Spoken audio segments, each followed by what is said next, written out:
हाँ जी, नमस्कार। शारीरिक प्रशिक्षण अनुदेशक पीटीआई की क्लास में आप सभी विद्यार्थियों का हार्दिक अभिनंदन, हार्दिक स्वागत करता हूं।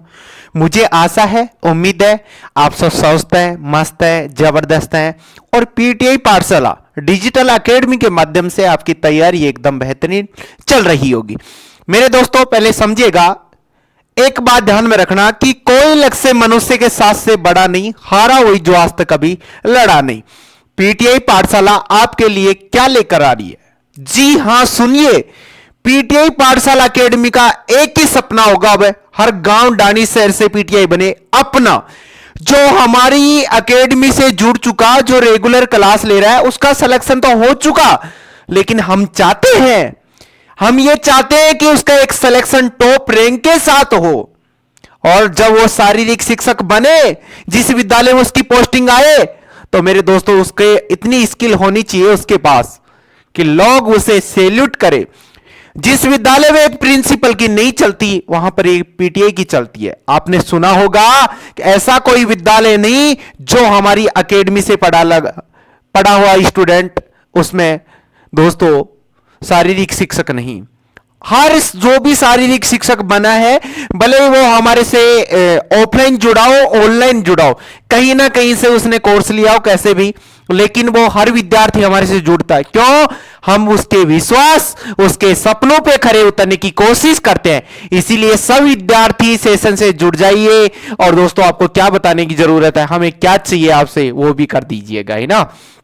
और शुरू से और अंत तक वीडियो में बने रहिए। साथ ही साथ हम आपके लिए सेकंड पेपर की और फर्स्ट पेपर की टेस्ट सीरीज लेके आ रहे हैं, लाइव कोर्स लेके आ रहे हैं। ऑफलाइन क्लास रूम से लाइव कोर्स भी आपको मिलेगा, जिसमें कंप्लीट ऑल इंडिया में फिजिकल वैकेंसी कहीं भी आए उसकी तैयारी आपको करवाई जाएगी मेरे द्वारा और मेरी टीम के द्वारा। आपका बहुत अच्छा मार्गदर्शन किया जाएगा, जिसमें हमारी पीटीआई पाठशाला का एक ही सपना होगा, हर गांव डांडी शहर से पीटीआई बने अपना। सब साथी जुड़ जाइए और शुरू से अंत तक वीडियो में बने रहिए। दोस्तों, आज जो अपन बात करेंगे वो बात करने वाले हैं स्पोर्ट्स पॉलिसी, यानी भारत एवं राजस्थान की प्रमुख खेल नीतियों के बारे में अपन पढ़ेंगे। यहां से किस प्रकार के सवाल आते हैं, आज तक कौन कौन से सवाल पूछे गए हैं, कौन से सवाल पूछने के दोबारा से क्या बनती है संभावना, उन तमाम बातों की आज अपन चर्चा करने वाले हैं। तो शुरू से और अंत तक वीडियो में आप बने रहिए।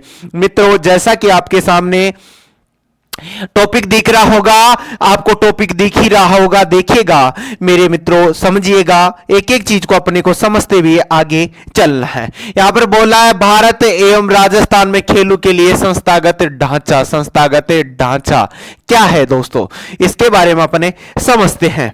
सबसे पहले अपन बात करें तो देखिएगा, यहां पे बोला गया भारत में सर्वप्रथम 1982 में 9th एशियन गेम्स का आयोजन किया गया था। क्या किया गया दोस्तों, इसका आयोजन किया जाता है।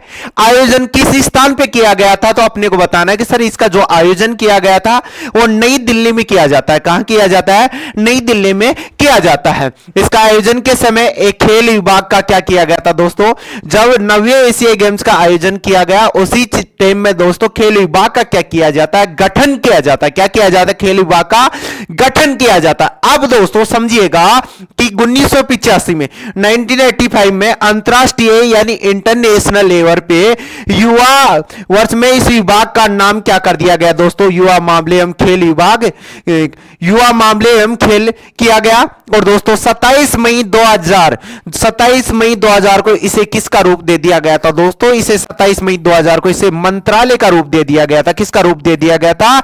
इसे मंत्रालय का रूप दे दिया गया था। कब दिया गया, तो आपको बताना है कि सर 27 मई 2000 को कब दिया गया? 27 मई 2000 को इसे किसका रूप दे दिया गया था? मंत्रालय का इसे रूप दे दिया गया था। यह बात भी आपको ध्यान में रखनी है।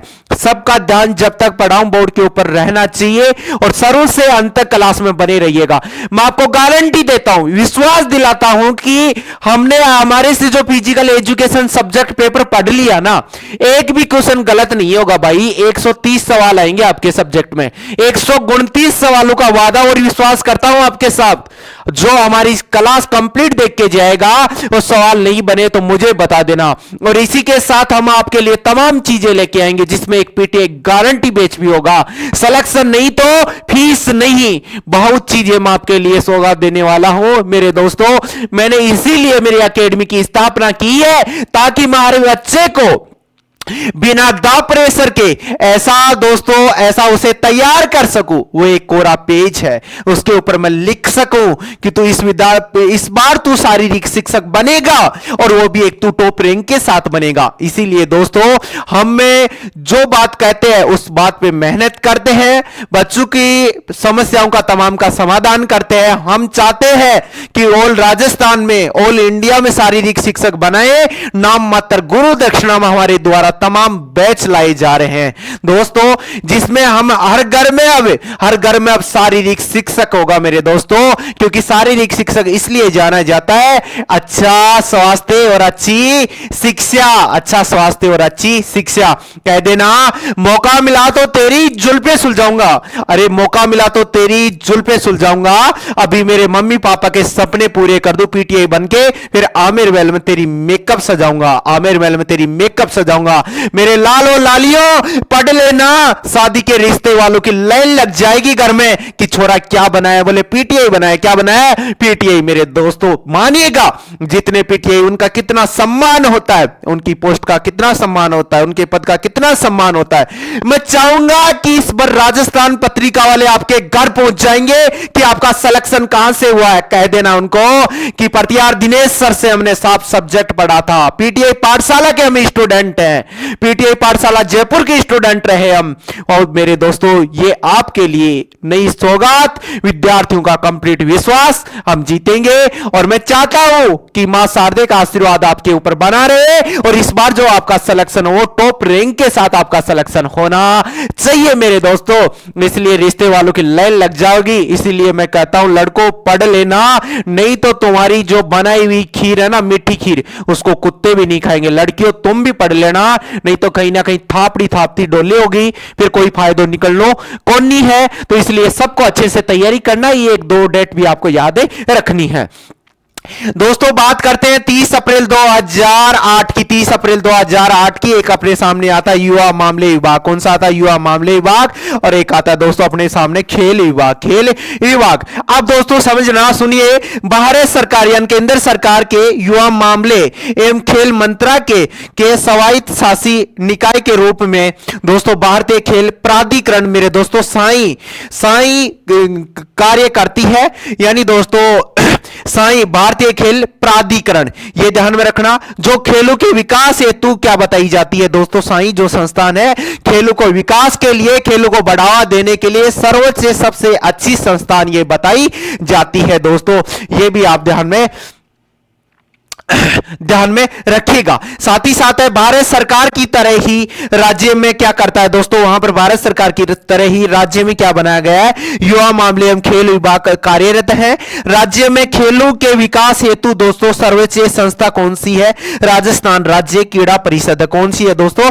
राजस्थान राज्य क्रीड़ा परिषद है। और राजस्थान राज्य क्रीड़ा परिषद का दोस्तों जो मुख्यालय बना हुआ है, इसका जो मुख्यालय बना हुआ है वो कहां बना हुआ है, तो आपको ध्यान में रखेगा एसएमएस स्टेडियम। कौन सा स्टेडियम है दोस्तों? सवाई मानसिंह स्टेडियम। और सवाई मानसिंह स्टेडियम का संबंध किस जिले से है मेरे दोस्तों? अपने राजस्थान की कैपिटल जयपुर जिले से मेरे दोस्तों, जयपुर में है। इसका आपसे पूछेगा राजस्थान राज्य क्रीड़ा परिषद का मुख्यालय कहां बना हुआ है, अपना जवाब होना चाहिए कि सर इसका जो मुख्यालय बना हुआ है मेरे दोस्तों SMS stadium, Sawai Mansingh stadium Jaipur में इसका क्या बना हुआ है, मुख्यालय बना हुआ है। यह बात भी आपको ध्यान में रखनी है। ऐसे ही क्वेश्चन आ जाते हैं। राजस्थान राज्य क्रीड़ा परिषद का मुख्यालय कहां है? सवाई मानसिंह स्टेडियम जयपुर में है।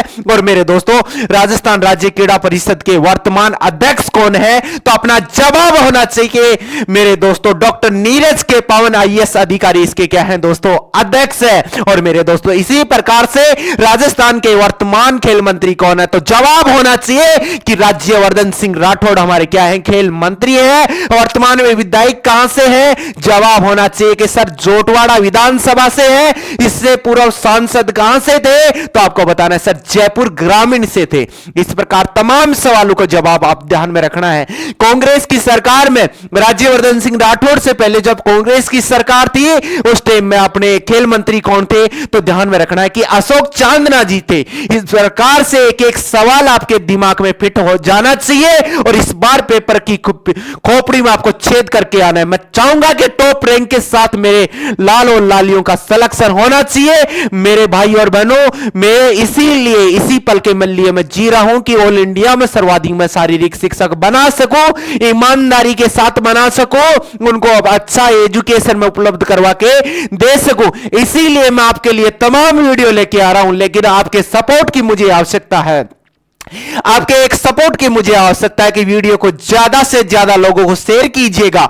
जो विद्यार्थी यानी मेरे दोस्तों महंगी महंगी कोचिंग नहीं ले सकते, उनके लिए मेरे दोस्तों ये तमाम वीडियो रामबाण औषधि साबित होंगे। यानी उनके घर से उनके द्वार तक ये पीटीआई पाठशाला कोचिंग के माध्यम से फिजिकल एजुकेशन की आपको बहुत बेहतरीन तरीके से तैयारी करवाई जाएगी। हर घर में आप पीईटी बनेगा, यानी फिजिकल एजुकेशन का टीचर बनेगा। मैं चाहूंगा कि सरकार से भी अपील करूंगा, इस बार आपके लिए बहुत अच्छी पोस्ट आने वाली है। वैसे संस्कृत विभाग में आ चुकी, फर्स्ट ग्रेड के फॉर्म भर चुके, केवीएस एनवीएस की पोस्ट भी आ चुकी है, एकलव्य मॉडल स्कूल के फॉर्म भरे जा चुके, केवीएस एनवीएस के भी फॉर्म आपके चालू हो गई है। जल्दी आप फॉर्म भर दीजिए और मेरे दोस्तों तमाम जानकारी हमारे से ले सकते हो। साथ ही साथ आपको एक बात और बता देना चाहता हूं कि हमारे द्वारा एक बुक निकाली गई है, पीटीआई बूस्टर डोज, चवन प्रकाशन से निकाली गई है। वो उस बुक में यानी ऑल इंडिया में फिजिकल एजुकेशन की वैकेंसी कहीं भी हो, उसमें अगर आपका सब्जेक्ट जुड़ा हुआ है तो उसमें कंप्लीट सिलेबस को क्या किया गया, कवर किया गया। तो जी देरी किस बात की, मैं नहीं कह रहा कि वो बुक आपको खरीदनी है, लेकिन आप एक बार बुक डिपो पे जाइए और उस बुक को कम से कम 10 मिनट देखिए, उसका कंटेंट देखिए। मेरे दोस्तों मैंने 7 साल का अनुभव उस बुक में साझा किया है। क्यों मैंने इतनी मेहनत क्यों की है, मैं चाहता हूं कि मेरे विद्यार्थी जो कोचिंग नहीं ले सकते वो सिर्फ बुक पढ़ के भी क्या ले सकते हैं, सिलेक्शन ले सकते हैं। मेरे दोस्तों अगर आपने कोचिंग कहीं से भी ले सकी है, लिए हो तो प्रैक्टिस कीजिए पीटीआई बूस्टर डोज से, जिसका नाम पीटीआई बूस्टर डोज रखा गया। क्यों रखा गया कि कम से कम उसमें 3000 एमसीक्यूज रखी गई है, मल्टी चॉइस क्वेश्चन, और मेरे दोस्तों अब कम से कम 17 प्रैक्टिस सेट है और 90% सवाल उस बुक से खूब छपे हैं। मैं चाहूंगा कि इस बार उस बुक से 95% सवाल छपने की दोबारा से क्या बनेगी, संभावना बनेगी। तो देरी किस बात की, आज ही बुक डिपो पे जाइए। अगर किसी को ऑनलाइन मंगानी है तो आप हमारे से संपर्क कर सकते हो। संपर्क नंबर रहेंगे 7339828391 मेरे दोस्तों। तो आप जुड़िए हमारे साथ। आपके आज मुझे एक आपके सपोर्ट की जरूरत है, वो सपोर्ट दीजिए मुझे, जिससे मेरा भी हौसला बुलंद हो, मैं आपके लिए ज्यादा मेहनत कर सकूं। मेरे दोस्तों ये भी चीजें आपको ध्यान में रखनी है। उसके बाद में दोस्तों अपने भारत एवं राजस्थान राज्य की खेल नीति पढ़ेंगे। सबसे पहले मेरे दोस्तों अपन बात करेंगे, एक एक खेल नीति की बात करते हुए चलेंगे। सबसे पहले देखेंगे भारत की खेल नीतियां। भारत की खेल नीतियों में दोस्तों अपन 1984 की देखेंगे, 1984 की, 1992 की देखेंगे और 2001 वाली देखेंगे। इनके बारे में देखेंगे। उसके बाद में जो भी करंट से जुड़ी हुई जानकारी है उनको भी देखेंगे। यहां बोला है भारत में सर्वप्रथम खेल के लिए नीतियां बनाने की शुरुआत किस वर्ष में हुई थी। दोस्तों अपना जवाब होना चाहिए कि 1982 में हुई थी। कब हुई थी? 1982 में। आपको मेरे साथ बोलना है, बोलने से तमाम चीजें आपको याद हो सके तो आपको बताना 1982, 1982 में आपको बताना। नई दिल्ली में आयोजित 9th एशियन गेम्स के बाद ये हुई थी, ये भी आपके ध्यान में रखना है। दोस्तों एक एक सवाल को क्लियर करते हुए आगे बढ़ना है। इसमें प्रथम खेल नीति में दोस्तों 16 सूत्रीय इस नीति में प्रमुख प्रावधान निम्न थे। उनमें से दोस्तों कितने सूत्र रखे गए थे? इसमें 16 सूत्र यानी 16 सूत्र रखे गए थे।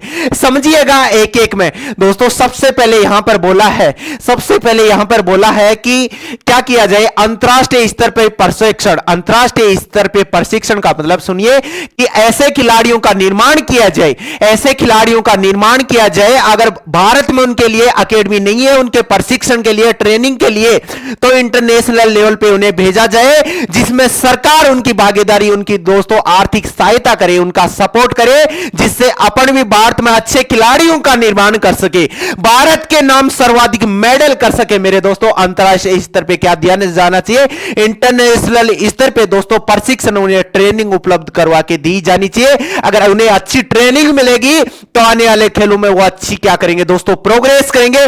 प्रोग्रेस करेंगे तो आप मानिएगा कि मैं चाहूंगा कि भारत देश के नाम सर्वाधिक मेडल होंगे। उसके बाद बोला गया दोस्तों पौष्टिक आहार। मेरे दोस्तों जिस भी प्रकार का उनको प्रशिक्षण दिया जाता है, जिस भी प्रकार का उनको ट्रेनिंग दी जाती है, जितनी मेहनत करते हैं, उन्हें पौष्टिक आहार मिलना चाहिए, उन्हें संतुलित भोजन उपलब्ध करवा के देना चाहिए। अगर मेहनत करेगा आदमी, खाएगा ना तो मेहनत कैसे करेगा। इसीलिए कह देना कि रख हौसला वो मंजर भी आएगा, रख हौसला वो मंजर भी आएगा, प्यासे के पास चल के समुंदर भी आएगा। तू पीटीआई पाठशाला एकेडमी से जुड़ के तो देख, तेरा फिजिकल में सिलेक्शन होकर भी दिखाएगा, तेरा फिजिकल में सिलेक्शन होकर भी दिखाएगा। महात्मा से कहता हूं, आपको विश्वास दिलाता हूं कि जुड़ जाइए आप, एक एक व्यक्ति को इससे जोड़ दीजिए। और दोस्तों जो फोन में रील देखते हो उनको बंद कर दीजिए कुछ दिन के लिए, क्योंकि 13 सितंबर 2026 को आपका एग्जाम होने जा रहा है संस्कृत विभाग का। उसमें आप कम पोस्ट है, कम पोस्टों में अपनी एक सीट निश्चित करना है। तो जुड़िए आज ही हमारे साथ।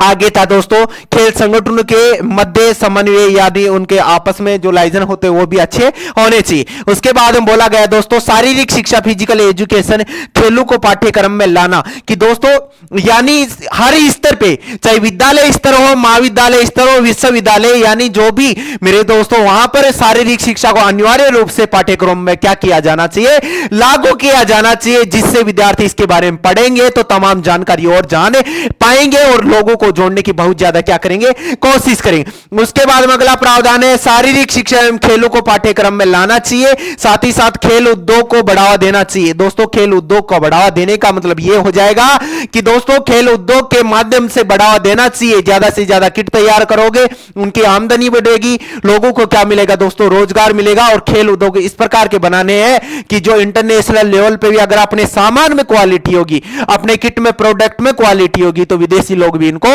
मंगाएंगे। इसलिए खेल उद्योग को ज्यादा से ज्यादा क्या मिलना चाहिए, बढ़ावा मिलना चाहिए। आगे बोला है दोस्तों अनुसंधान एवं विकास के बारे में चर्चा किया है, यह भी आपको ध्यान में रखना।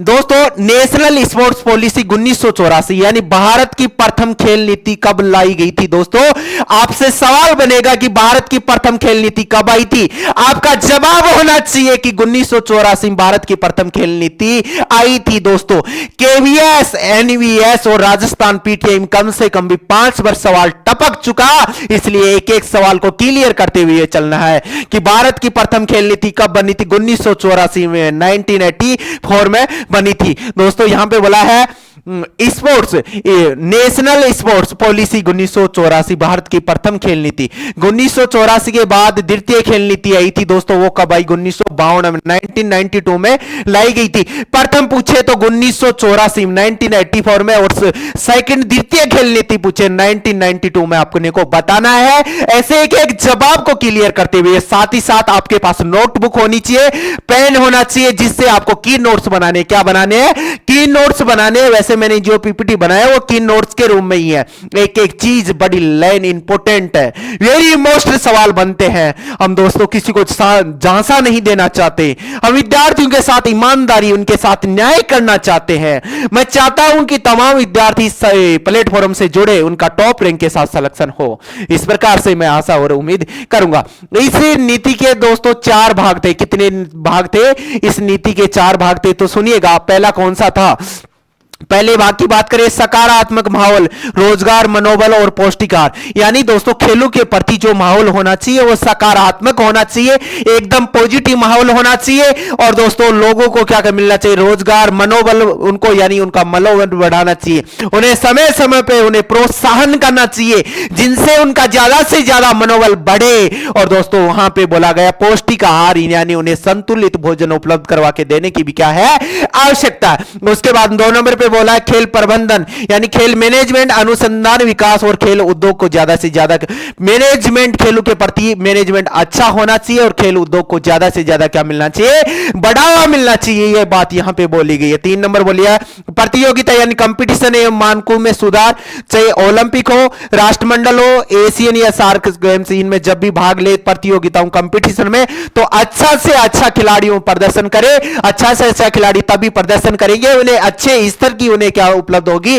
उन्हें प्रशिक्षण उपलब्ध होगा, उन्हें अच्छे स्तर का ट्रेनिंग उपलब्ध होगी, तो बहुत ज्यादा वो क्या करेंगे, प्रोग्रेस करेंगे।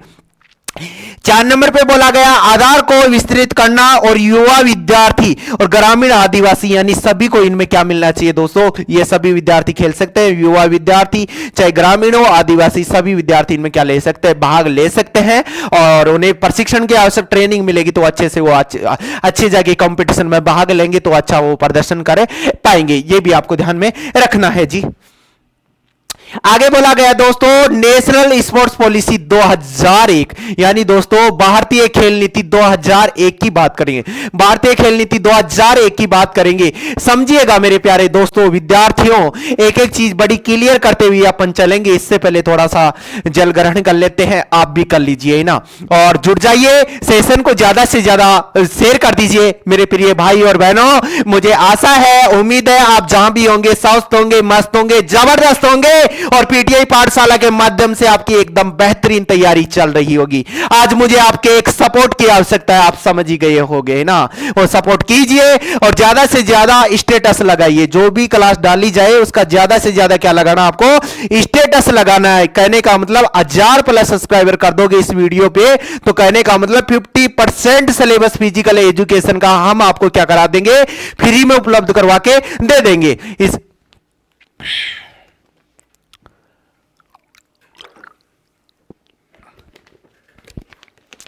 देखो अगली जो खेल नीति है दोस्तों, भारतीय खेल नीति अगली जो कौन सी है तो अपने को बताना है 2001 वाली।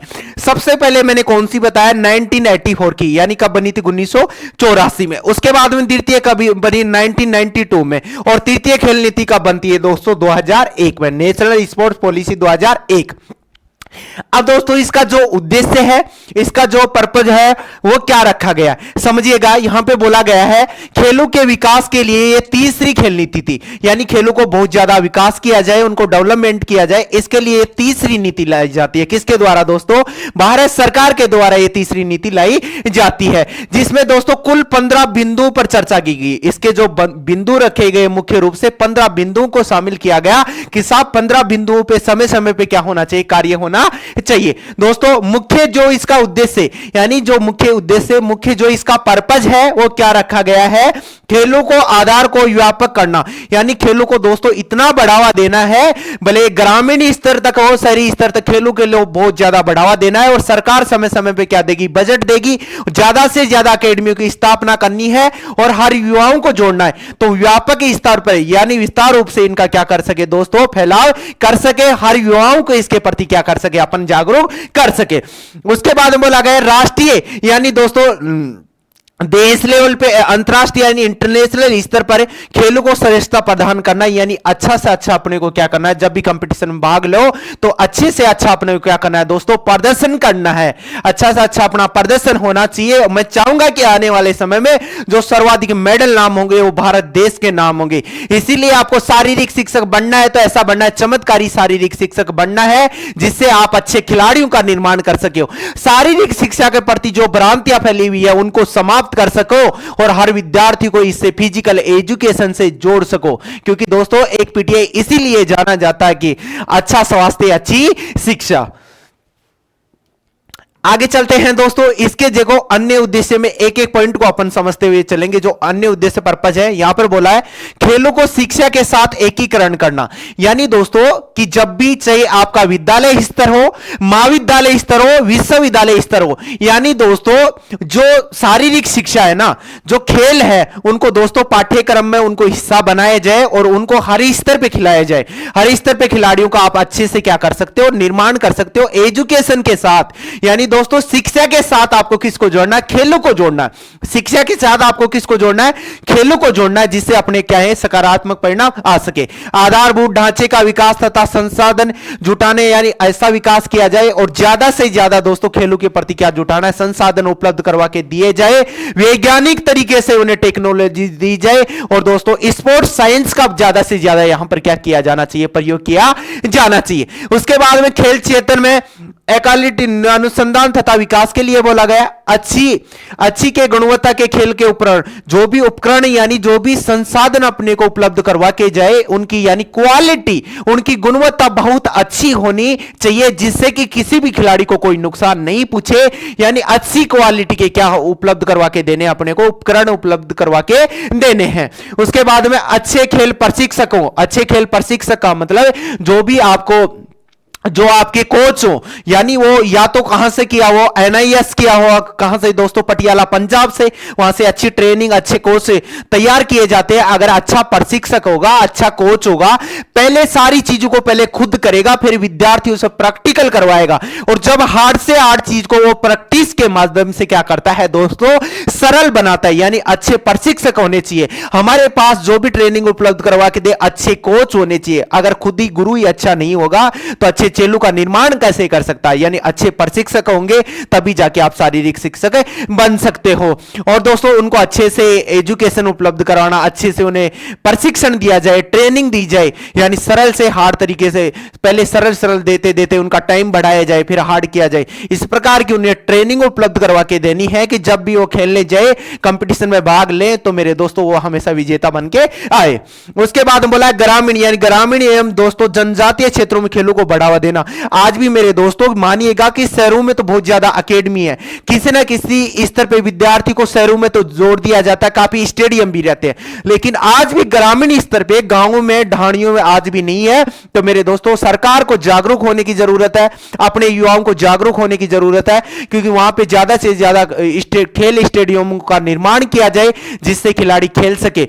भले वो किसी भी जनजातीय यानी आदिवासी जो लोग हैं, उनको भी खेलों से जोड़ना चाहिए। भाई सबका अधिकार है, सबका अधिकार है, ऐसा नहीं कि बड़े लोग ही जुड़ेंगे, नहीं, सब स्तर के लोग आप इससे जुड़ सकते हो।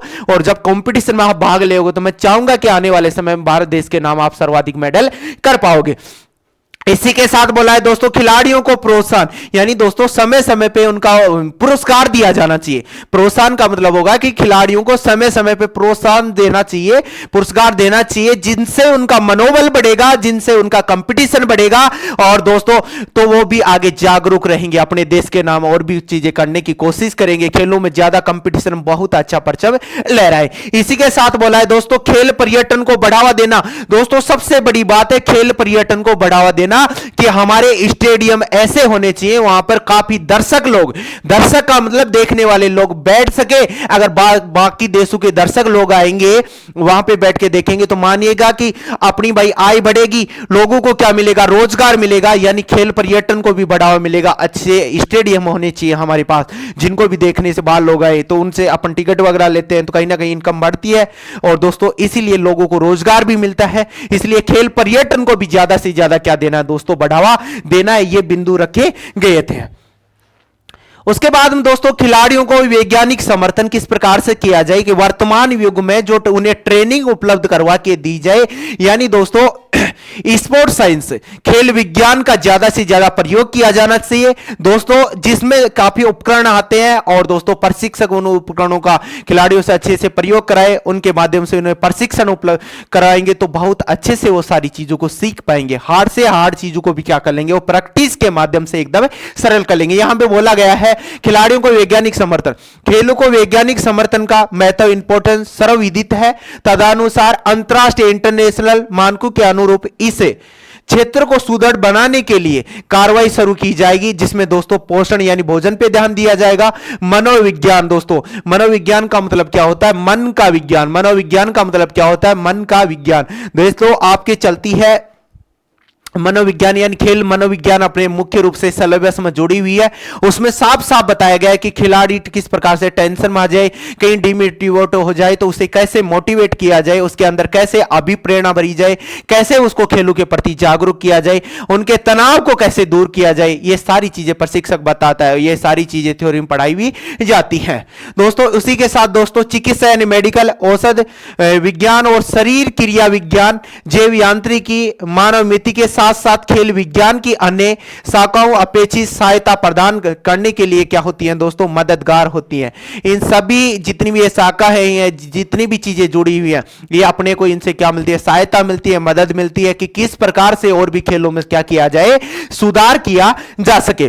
प्रत्येक खेल विद्या या खेल विद्याओं के समूह के साथ निरंतर का मतलब रेगुलर आधार पर विशेषज्ञों, जिनको पहले से बहुत ज्यादा, ऐसे प्रशिक्षक जिनको पहले से बहुत ज्यादा नॉलेज हो, उन्होंने अच्छे स्तर की अगर ट्रेनिंग ले रखी है तो वो अच्छे खिलाड़ियों का क्या कर सकते हैं मेरे भाई और बहनों, निर्माण कर सकते हैं। जोड़ा जाएगा प्रयोगशाला, लैब और खेल मैदान, अर्थात प्रशिक्षकों और खेल वैज्ञानिकों के बीच समन्वय स्थापित हो, आपस में जो रिश्ते हो वो अच्छे होने चाहिए, आपस में उनका तालमेल अच्छा बैठना चाहिए और करने के लिए उपयुक्त तंत्र स्थापित किए जाएंगे और प्रतिभाशाली खिलाड़ियों को पोषण संबंधी सहायता सुनिश्चित करने और उनके मानसिक स्वास्थ्य एवं प्रतिस्पर्धी भावना को बनाए रखने के लिए दोस्तों विशेष ध्यान रखा जाएगा दोस्तों। उनका दोस्तों एकदम यानी मानसिक स्वास्थ्य उनका एकदम अच्छा रहे और उनके पोषण पे बहुत ज्यादा ध्यान दिया जाए। इसके लिए भी सबको काम करने की बहुत बड़ी क्या होगी, आवश्यकता होगी। ये प्रशिक्षक ध्यान रखेगा कि मैं खिलाड़ी को जब प्रशिक्षण उपलब्ध करवा रहा हूं, उसे ट्रेनिंग दे रहा हूं, तो कितने घंटे वो ट्रेनिंग ले रहा, उसके अनुसार ही इसे पौष्टिक भोजन उपलब्ध करवा के देना चाहिए। संतुलित भोजन होना चाहिए, यानी जितनी मेहनत करेगा तो भाई दोबारा से मेहनत कैसे करेगा अगर वो अच्छा भोजन नहीं खा पाएगा तो। इसके बाद में बोला गया दोस्तों, नोट ध्यान में रखिएगा, नोट 2007 में नई खेल नीति का प्रारूप लाया गया, लेकिन इसे वापस ले लिया गया। अतः वर्तमान में भारत में राष्ट्रीय खेल नीति 2001 की क्या रही है, प्रभावी रही है। साथ ही साथ दोस्तों राजस्थान वाली देखेंगे, राजस्थान की खेल नीतियां, अपने राजस्थान राज्य की खेल नीतियां देखेंगे और राजस्थान पीटीआई एग्जाम में यहां से सवाल आने की बहुत बड़ी क्या बनती है, संभावना बनती है। देखिएगा यहां पे बोला गया है, राज्य में खेलों के संपूर्ण विकास और खिलाड़ियों को प्रोत्साहन के लिए युवा मामले एवं खेल विभाग क्या है दोस्तों, वर्तमान में क्या है, कार्यरत है। ये खेलों के ऊपर ज्यादा से ज्यादा क्या कर रहे हैं, काम कर रहे हैं। राज्य खेल नीति अगली आएगी दोस्तों 2012 कि इसका जो विजन रखा गया है, खेल सुविधाओं का विकास करना, कि खिलाड़ियों को खेल में ज्यादा से ज्यादा उन्हें सुविधा उपलब्ध करवा के दी जाए। उसके बाद में दोस्तों प्रतिभाशाली यानी टैलेंटेड खिलाड़ियों को दोस्तों पर्याप्त अवसर उपलब्ध करवाना, यानी जिन खिलाड़ियों को काफी टैलेंट है दोस्तों, उनको पर्याप्त अवसर उपलब्ध करवा के दिए जाने चाहिए। बार बार उनके अवसर उपलब्ध करवा के दिए जाने चाहिए।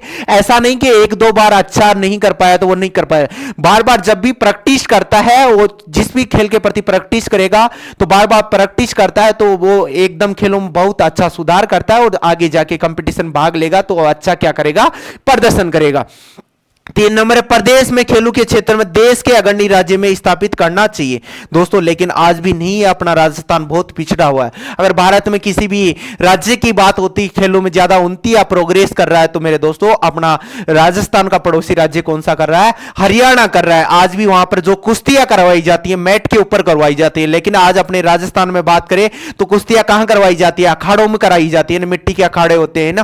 तो दोस्तों इसीलिए आधुनिक युग में, मॉडर्न युग में चेंज होने की बहुत ज्यादा जरूरत है। और साथ ही साथ सरकार ऐसा नहीं कि नीति बना दी, लेकिन नीति बनाई है तो उसके ऊपर काम भी होना चाहिए। और जितना बजट दिया जाए, मैं तो मानता हूं उसका अगर 90% भी लगा दिया जाए ना तो बहुत अच्छा विकास हो सकता है। लेकिन बजट बहुत ज्यादा मिलता है, नाम दिखा देते हैं साफ फलाना इत्यादि इत्यादि, लेकिन वो काम नहीं हो पाता। इसलिए युवाओं को बहुत ज्यादा जागरूक होने की क्या है, जरूरत है। साथ ही साथ सरकारें भी जागरूक रहे और खेलों को बहुत ज्यादा, अपना राजस्थान का भी एक नाम आना चाहिए दोस्तों। इसके जो उद्देश्य रखे गए हैं, जो इसके पर्पज रखे गए हैं वो रखा गया, पहला बोला गया है कि प्रदेश में खेलों को अनुकूल वातावरण तैयार करना चाहिए, यानी खेलों के प्रति ही उनका वातावरण क्या करना चाहिए दोस्तों, तैयार करना चाहिए। वैसे ही खेलों के जो खेल खिलाया जाए वैसा ही उनके लिए स्टेडियम होना चाहिए, आउटडोर या इंडोर। दोस्तों उसके बाद बोला गया है सभी नागरिकों को खेलों में भाग लेने हेतु प्रोत्साहित करना चाहिए। दोस्तों उनका प्रदर्शन को बढ़ावा देने के लिए उन्हें प्रोत्साहित करना चाहिए। साथ ही साथ 3 नंबर पे बोला है खेलों में जन भागीदारी यानी जनता की भागीदारी उत्कृष्टता को बढ़ावा देना चाहिए।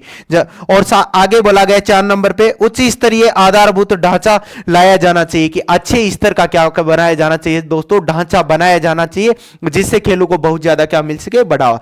उसके बाद 5 नंबर पे बोला है दोस्तों महिला ग्रामीण तथा जनजातीय खिलाड़ियों पर ध्यान दिया जाना चाहिए। ऐसा नहीं कि पुरुषों पे ध्यान दिया जाना चाहिए। मेरे दोस्तों वर्तमान में तो देखते हैं कि खेलों में सर्वाधिक जो नाम आता है किनका आता है, आजकल लड़कियों का आता है, महिलाओं को आता है। साथ ही साथ जो जनजातियां जो पिछड़ी हुई है उनको नॉलेज नहीं, उन जनजातियों को खेलों के प्रति क्या करना है, जोड़ना है, उनके ऊपर ज्यादा से ज्यादा ध्यान देने की क्या अपने को आज जरूरत है। उसके बाद में बोला गया 6 नंबर दोस्तों दिव्यांग खिलाड़ी, दिव्यांग ऐसे खिलाड़ी जिनका कोई ना कोई अंग पूरा विकसित नहीं हुआ हो, विकलांग खिलाड़ी, उनको भी खेलों में भागीदारी लेने का भाई अधिकार है। उनको भी बढ़ चढ़ के इन खेलों में क्या लेना चाहिए, भाग लेना चाहिए और उनके ऊपर भी ध्यान दिया जाना चाहिए। और उनके लिए तो निश्चित कोटा भी कर दिया गया कि इतने % खिलाड़ियों को लिया जाएगा। दिव्यांग खिलाड़ियों को आवश्यक सुविधाएं उपलब्ध देना चाहिए। मेरे दोस्तों किसी भी व्यक्ति का पूरा अंग नहीं होता तो उसके सामने तमाम प्रकार की समस्याएं होती हैं, उसके लिए उनको सुविधा उपलब्ध करवा के देने की जिम्मेदारी होनी चाहिए। 7 नंबर पे बोला है दोस्तों प्रदेश में यानी राज्य में साहसी खेलों को बढ़ावा देना चाहिए दोस्तों और खेल पर्यटन को भी बढ़ावा देना चाहिए। दोस्तों ऐसे साहसवर्धक खेलों को बढ़ावा देना चाहिए। आगे से आगे जब बढ़ावा देंगे, इनको बनाए रखेंगे तो आने वाले लोग भी इनसे क्या होंगे, प्रेरित होंगे। और दोस्तों खेल पर्यटन को अपने अच्छे स्टेडियमों का अपने को निर्माण करना चाहिए, अच्छी अकेडमियों का निर्माण करना चाहिए। जब भी यहां दर्शक आए तो अपनी आय को क्या मिलेगी दोस्तों, बढ़ोतरी मिलेगी। 8 नंबर पे बोला है निजी क्षेत्र की सहभागिता। ऐसा नहीं कि सरकारी सब अकेडमी खोले, आप निजी यानी अपनी खुद की भी अकेडमी खोल सकते हो। वहां भी लोगों को आप प्रशिक्षण दोगे, प्रशिक्षण उपलब्ध करवा के दोगे, सारी चीजें सिखाओगे तो आपकी भी आय क्या हो सकती है, बढ़ सकती है। यानी निजी उद्योग को भी आपको क्या मिल सकता, बढ़ावा। और दोस्तों सहभागिता बढ़ावा देना और राष्ट्रीय अंतरराष्ट्रीय इंटरनेशनल लेवल प्रतियोगिताओं में भाग लेने के लिए उन्हें क्या करना चाहिए दोस्तों, प्रोत्साहन करना चाहिए, उनको ज्यादा से ज्यादा बढ़ावा देना चाहिए। उसके बाद में बोला है राज्य खेल नीति 2012। राज्य खेल नीति 2012 में 5 पहलुओं पर दोस्तों फोकस किया गया था जो इस प्रकार से रहे। पहलू 5 इस प्रकार से है। सबसे पहले बोला है खेल प्रबंधन। खेल प्रबंधन का मतलब यानी खेल का मैनेजमेंट बहुत अच्छा होना चाहिए। खेल प्रबंधन का मतलब यह होगा कि जो खेलों के प्रति जो मैनेजमेंट है वो एकदम बहुत अच्छे स्तर का होना चाहिए। अगर जब अपना मैनेजमेंट बहुत अच्छा होगा तो खेलों को क्या मिलेगा, बढ़ावा।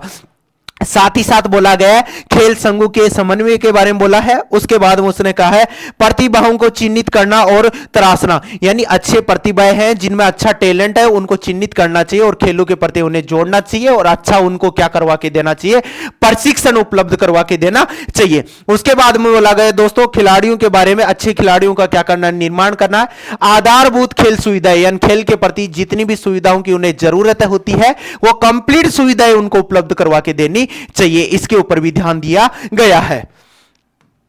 आगे देखते हैं दोस्तों इसके जो उद्देश्य रखे गए हैं, इसके जो पर्पज है कौन कौन से हैं, इसके उद्देश्य हैं, पर्पज है कौन कौन से हैं, देखिएगा मेरे दोस्तों। और इस प्रकार से ध्यान रखिएगा कि उठो जागो और तब तक मत रुको जब तक लक्ष्य की प्राप्ति नहीं हो। अब मेरे दोस्तों आपको नींद नहीं आनी चाहिए, ठान लेना कि इस वैकेंसी में मुझे क्या बनना है, शारीरिक शिक्षक बनना है। पीटीआई पाठशाला अकेडमी के साथ जुड़ के हमें क्या बनना है, शारीरिक शिक्षक बनना है। हम आपके लिए टेस्ट सीरीज लेके आ रहे हैं, लाइव कोर्स लेके आ रहे हैं और ऑल इंडिया में फिजिकल एजुकेशन का पेपर कहीं भी हो हमारे द्वारा जितना पढ़ाया जाएगा यानी उसमें से 95% सवाल हूबहू छपने की क्या बनेगी मेरे दोस्तों, संभावना बनेगी। हम आपके सपनों को साकार करने के लिए हमारी कंप्लीट टीम आपके लिए क्या करेगी दोस्तों, मेहनत करेगी। समय समय पे हम आपके लिए वीडियो लेके आएंगे, लेकिन आप वीडियो को ज्यादा से ज्यादा लोगों को शेयर कर दीजिएगा और यूट्यूब चैनल को सब्सक्राइब कीजिएगा ज्यादा से ज्यादा। और आप जब एक एक विद्यार्थी स्टेटस लगाओगे ना, कम से कम यार आपके कितने दोस्त हैं,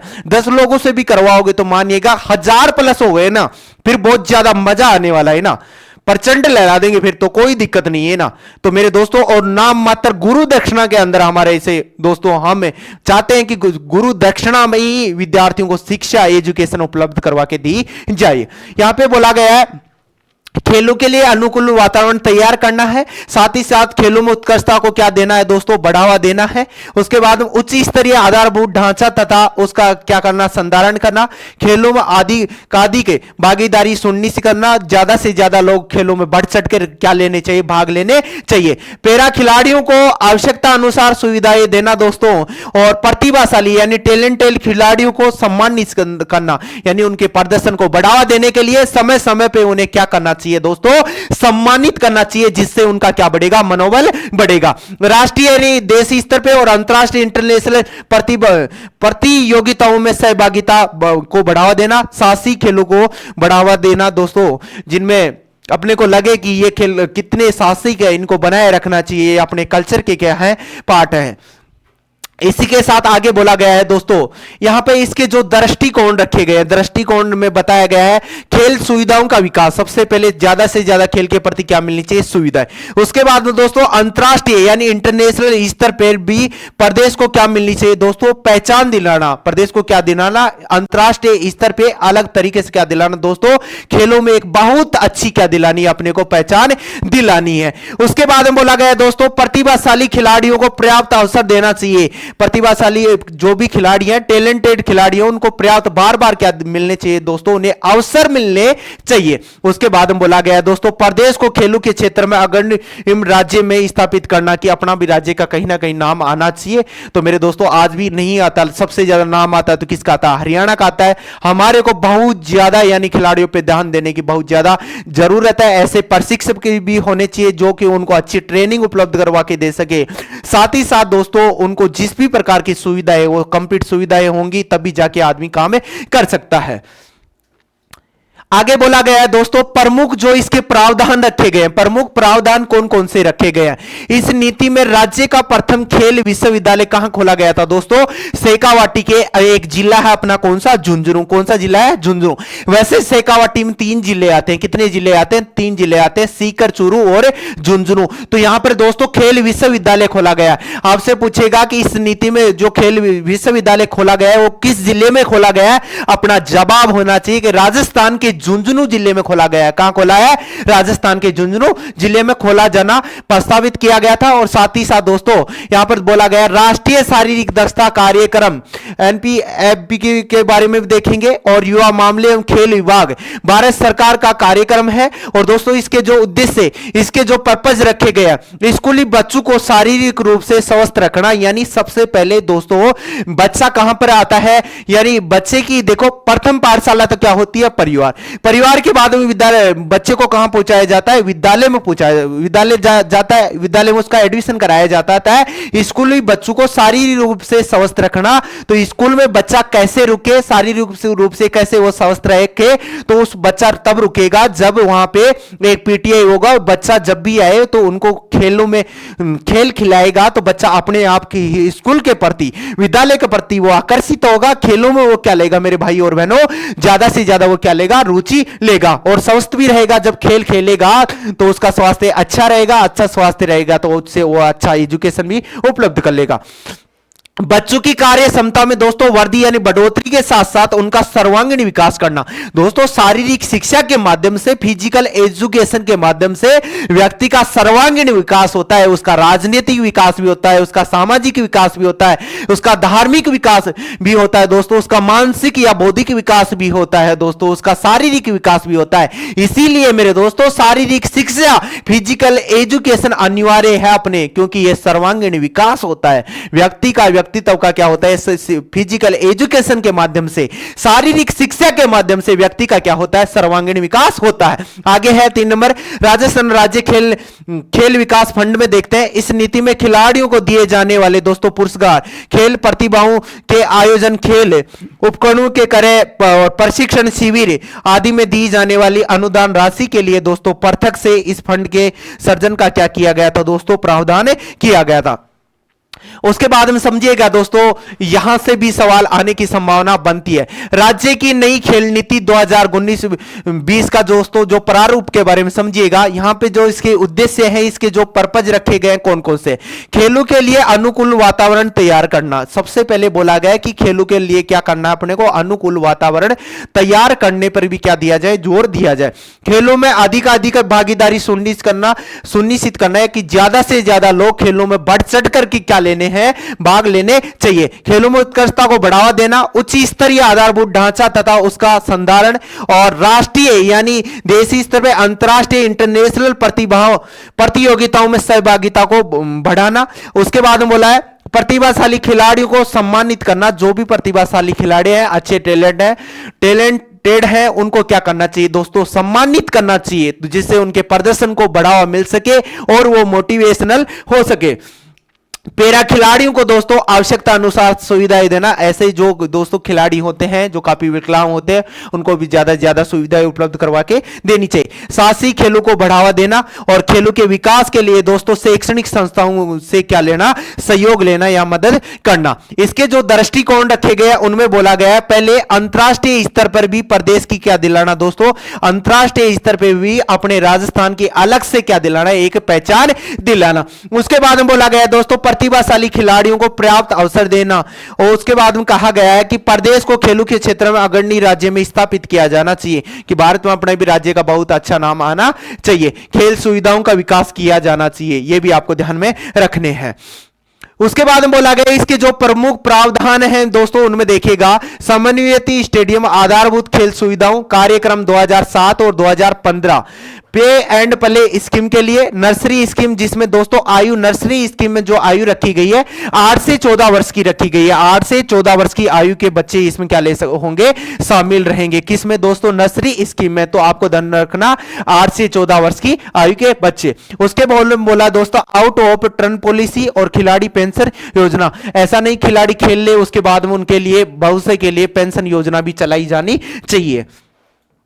आगे कहा गया दोस्तों पुरस्कार राशि में क्या बढ़ोतरी, पुरस्कार राशि में क्या दोस्तों, बढ़ोतरी। समझेगा ये क्रम संख्या है और ये प्रतियोगिताओं का विवरण है। ये स्वर्ण पदक की तालिका है, ये रजत पदक की तालिका है और दोस्तों ये क्या है, कांस्य पदक की। समझिएगा सबसे पहले अपन बात करें दोस्तों, एक नंबर पे है अपना ओलंपिक गेम्स। कौन सा गेम्स है, ओलंपिक गेम। इसमें दोस्तों स्वर्ण पदक वाले व्यक्ति को कितने करोड़ रुपए मिलेंगे, सबसे बड़ी बात है 3 करोड़ रुपए। कितने भाई, 3 करोड़ रुपए। आप लोग कहते हैं कि साहब खिलाड़ियों का कोई भविष्य नहीं होता।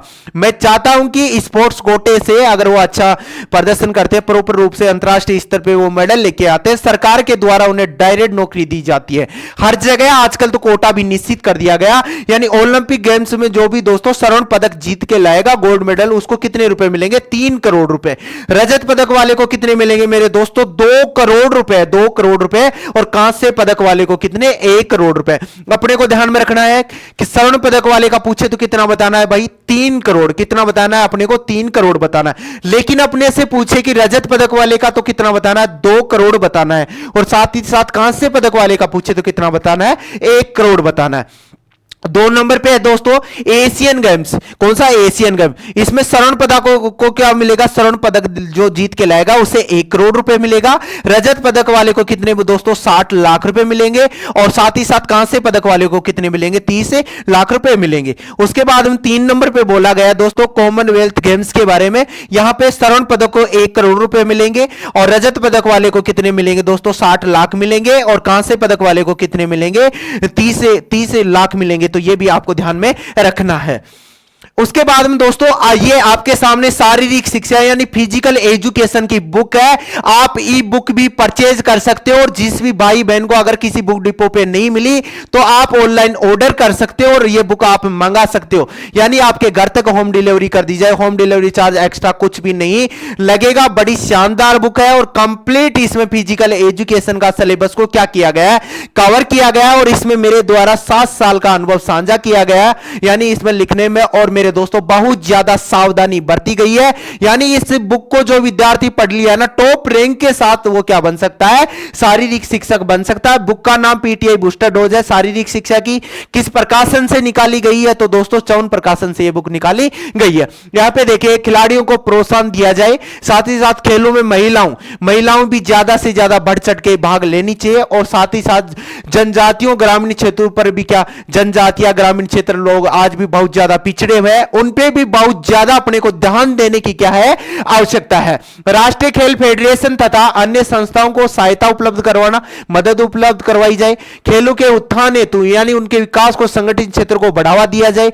जनता में खेलों की प्रति रुझान पैदा किया जाए, खेलों के प्रति जनता को ज्यादा से ज्यादा उनमें सकारात्मक भाव लाया जाए और उनको जोड़ा जाए। स्पोर्ट्स दो प्रकार का होता है दोस्तों, स्पोर्ट्स दो प्रकार का होता है। एक तो होता है इंडोर स्पोर्ट्स। एक क्या होता है दोस्तों, इंडोर स्पोर्ट्स, यानी ऐसे गेम यानी उनको या तो अपने बंद कमरे के अंदर खेल सकते हैं, या जो मैदान होता है उसमें खेल सकते हैं। इंडोर का दोस्तों, इंडोर का मतलब होता है अंदर खेलने वाले खेल, जिनमें कौन कौन से आते हैं, जैसे शतरंज हो गया, कैरम हो गया, और कौन सा हो गया, टेबल टेनिस। आउटडोर स्पोर्ट्स यानी आउटडोर में ऐसे खेल जिनके लिए पर खुले मैदानों की क्या होती है, आवश्यकता, जिसमें गतिविधियों के साथ बॉडी विकास के तत्व होते हैं, जैसे मेरे दोस्तों क्रिकेट हो गया, हॉकी हो गया। एक सवाल और ध्यान में रखना, आपसे यह भी सवाल पूछ सकता है कि हॉकी का जादूगर किसे कहा जाता है। मेरे दोस्तों अपना जवाब होना चाहिए कि साहब हॉकी का जादूगर मेजर ध्यानचंद को कहा जाता है। किसको कहा जाता है, मेजर ध्यानचंद को हॉकी का जादूगर कहा जाता है। और कौन सा हो गया, फुटबॉल हो गया। इसके बाद हम दोस्तों ये बुक के बारे में कंप्लीट हमने बता दिया था, बार बार मैं आपको हर वीडियो में बताता ही रहता हूं। जो भी आप ऑनलाइन मंगा सकते हो, बड़ा आपको प्रॉफिट है, और जो ऑनलाइन नहीं खरीद सकते वो हमारे से ई बुक क्या कर सकते हो, आप परचेज कर सकते हो, जिसकी आप हार्ड कॉपी निकाल सकते हो। तो मेरे द्वारा तमाम चीजें आपको बताई गई। मैं चाहूंगा कि कहीं भी किसी प्रकार की कोई आपको समस्या नहीं रही होगी, सारी चीजों के बारे में मैंने आज आपको बताया। उसके बाद में और देखना दोस्तों, जितनी भी चीजें मैं आपको बताया था उन सब चीजों को आपको क्या रखना है, एकदम अच्छे से ध्यान में रखना है, और आप सब स्वस्थ रहिएगा, मस्त रहिएगा, जबरदस्त रहेगा। और मेरे दोस्तों रेगुलर फिजिकल एजुकेशन की क्लास से आप जुड़े रहिए। मैं चाहूंगा कि आने वाले समय में पीटीआई पाठशाला का एक ही सपना होगा, हर गांव डांडी शहर से पीटीआई बने, अपना हर घर तक, हर द्वार तक मेरे दोस्तों अब हम ऑनलाइन शिक्षा पहुंचा सकेंगे। मैं चाहता हूं कि विद्यार्थी जहां महंगी महंगी कोचिंगें नहीं ले सकते, हमारे द्वारा गुरु दक्षिणा में क्या तैयार किए जाएंगे, पीटीआई तैयार किए जाएंगे। आज की क्लास की समाप्ति यहीं करते हैं। जय हिंद मेरे प्यारे साथियों।